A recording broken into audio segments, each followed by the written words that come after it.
Queridas irmãs, o estudo especial que estamos fazendo hoje é da página 32 da revista Visão Missionária e tem o tema Vivendo o Luto com Deus.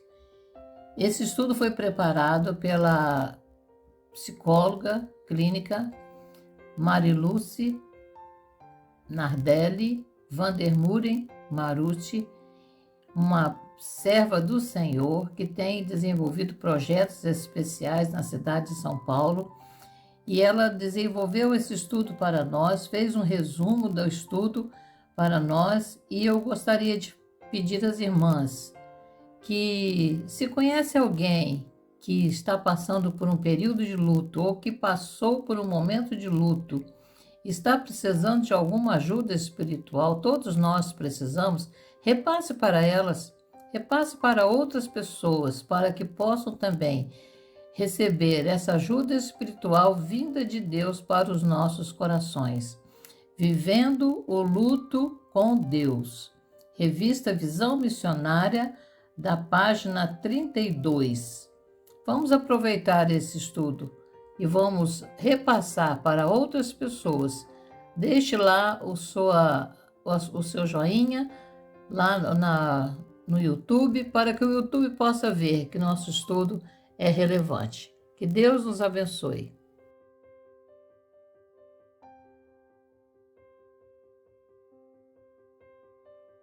Olá a todos e a todas. Gostaria de agradecer o convite para estar nesses breves momentos compartilhando de um tema que não é muito discorrido em nosso meio, no meio cristão, mas que todos nós, em algum momento da nossa vida, passaremos ou passamos ou estamos passando, que é um tema de difícil vivência, vamos colocar assim, que é a vivência do luto, né? Mas nós vamos falar a vivência do luto com Deus a partir de um texto, um artigo que foi escrito por uma psicóloga que passou por esse momento de dor e de sofrimento. Então ela é cristã e ela vai discorrer, então, como é que ela passou por esse tempo, vamos colocar assim, né? Então ela coloca que durante o tempo em que a pessoa, que era o sobrinho dela, um jovem de 36 anos, estava na luta pela vida no hospital, eles oraram muito, só pedindo a Deus pela vida dele, né? Então, nós temos aí a oração como uma ferramenta muito importante do cristão em todos os momentos. E nesse momento, no sentido da esperança, né? Mas, infelizmente, ele veio a falecer de Covid, né? E nós sabemos tudo como isso envolve essa questão do Covid-19 hoje, a questão do luto, a questão do velório. Tudo é muito rápido,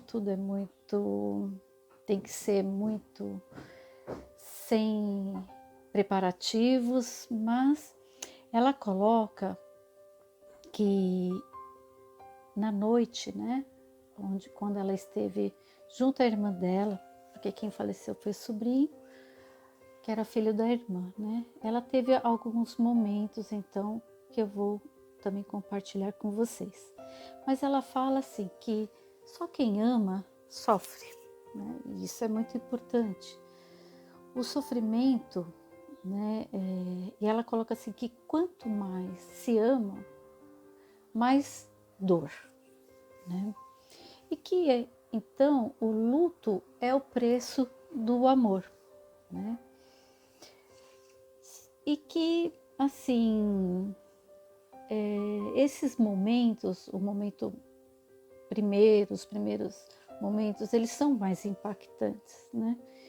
E que ela fala, então ela compartilha conosco que ela esteve, né, durante esses primeiros momentos, 11 horas até o sepultamento, com a irmã, né, entre lágrimas e choro, e que teve um momento que ela olhou para o céu, né, no firmamento, com as estrelas, a lua, né, e ela sentiu assim um consolo, né, então essa contemplação da natureza, né, que criação, obra de Deus, né, que inspira em nós muitas coisas, nesse momento foi de consolo para ela, né?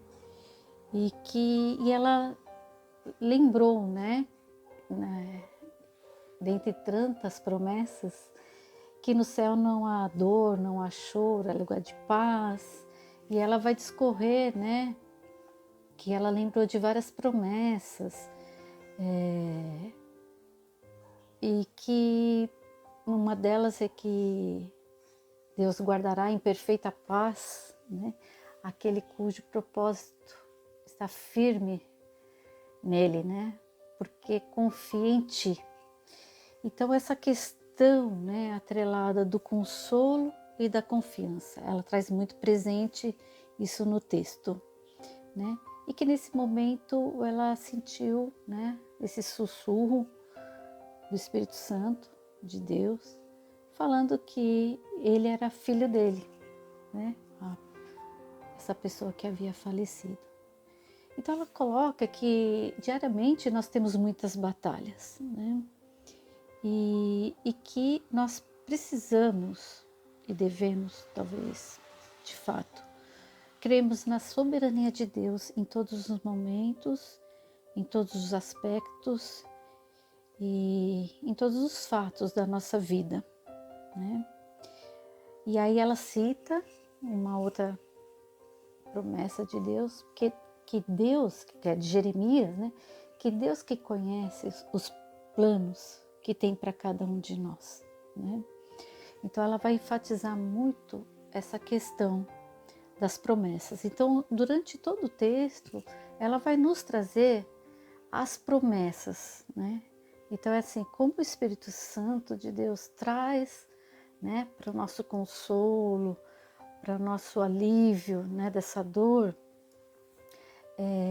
a mente as promessas, e como é importante ela traz a confiança nessas promessas, né?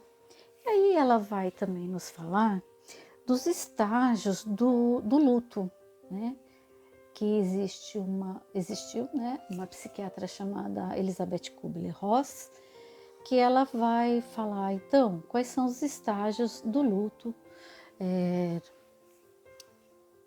decorrente, né, desse momento de sofrimento. E ela deixa muito claro, assim, que não existe, né, um padrão, um tempo certo, mas existem esses estágios que necessariamente eles não são em ordem bonitinha, eles podem ir, voltar, tem um tempo maior um, menor o outro, né? Mas uma coisa que é extremamente importante, e eu acho que é bom enfatizar isso, principalmente para nós cristãos, é que o luto, ele deve ser vivido, né? Não existe vergonha, não existe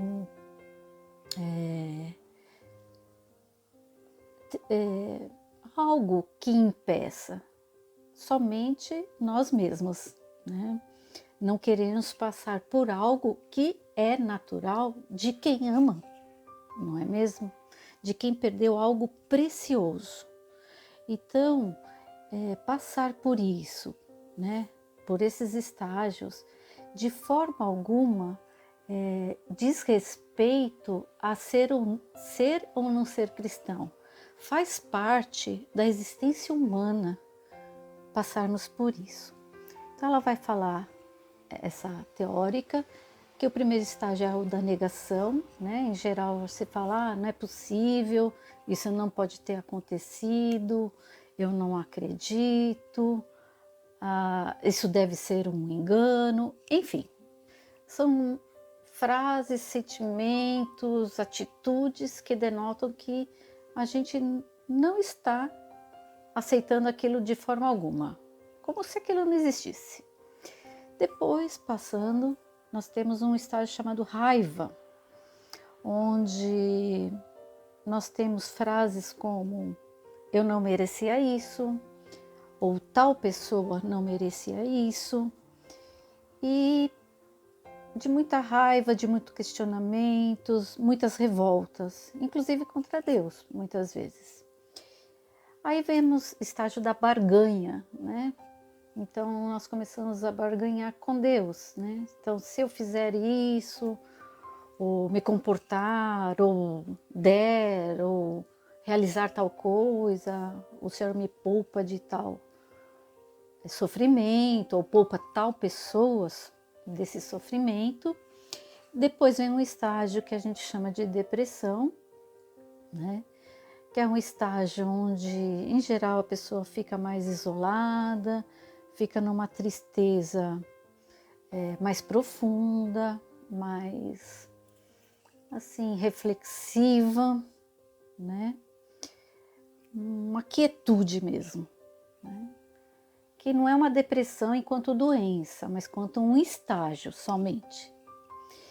E depois de passar por tudo, né, deixando bem claro que não existe um tempo certo, talvez até uma ordem, muitas vezes algumas pessoas vão e voltam nesses, vamos dizer, estágios, existe a aceitação, né, a aceitação do fato, e aí vem uma certa calmaria no sentido de que se aceitou o fato em si e se então inicia uma reorganização da vida frente a isso. Uma retomada, né, de vida, do nosso propósito de vida, né? Porque o propósito da vida daquela pessoa se encerrou, mas o nosso ainda continua. A nossa missão, a nossa vocação, o sentido da nossa vida, de realização. Então ela coloca que o luto é uma vivência única, cada um tem uma vivência única e irrepetível, mesmo que se passe por vários lutos durante a vida, né? Que podem ter culpa, pode ter vergonha, pode ter tristeza, mas que isso faz parte, né? Dúvidas, né? Desses momentos, né? Ela fala então a importância de se confiar em Deus, né? No Deus das promessas, né? Nós temos milhares de promessas que podemos confiar, né? Que serão realizadas na nossa vida a cada momento. O Deus da esperança, o Deus dos milagres, né? E uma coisa que é muito importante, né? Que isso faz parte, né? Eu acho que é importante a gente deixar muito claro da existência humana, né? Sofrer faz parte da existência humana. Quem não sofre, não é mesmo? Quem não passa pela morte, quem não sente culpa, não é mesmo? Então são questões próprias do existir humano, não é? Independe da sua crença, independe da sua religião. Agora, o que é proposto enquanto seres humanos, né, seres únicos e irrepetíveis, é que nós sejamos protagonistas das nossas próprias dores, né, vamos dizer assim. Que a gente não se deixe levar, mas que a gente, através dessa dor, desse sofrimento, a gente realize, né, tenha realizações, né, enquanto tarefas, decisões, missão na vida, e colocar a nossa vocação a serviço de outros ou de alguma tarefa, né? Então transformar esse sofrimento, como muitas pessoas têm feito, né, diante de perdas, grandes tragédias, né, conquistas, né, propor novas tarefas, muitas vezes para que aquilo não ocorra mais, ou realizar trabalhos, qualquer tipo de ação no sentido assim de fazer valer, de encontrar o sentido dentro desse sofrimento. E com relação à morte, eu penso que a morte nos traz um tema muito caro, que é a transitoriedade da vida, né? A morte, ela nos mostra o quanto nós somos limitados, né? Como nós temos um tempo curto de vida, não é mesmo? Frente à eternidade, é nada. Então a morte, ela nos traz assim, que nós devemos valorizar todos os momentos da nossa existência, todos os minutos do nosso dia, vamos colocar assim. Como? Com ações responsáveis, né? Realizar tudo aquilo que eu preciso realizar hoje. E de que forma? Sempre realizar ou ter atitudes, né, assumidas, responsáveis frente a algo, uma tarefa, um trabalho, uma ação, ou frente a alguém, a alguma pessoa com a qual eu me sinta responsável afetivamente, existencialmente, socialmente, espiritualmente, tá?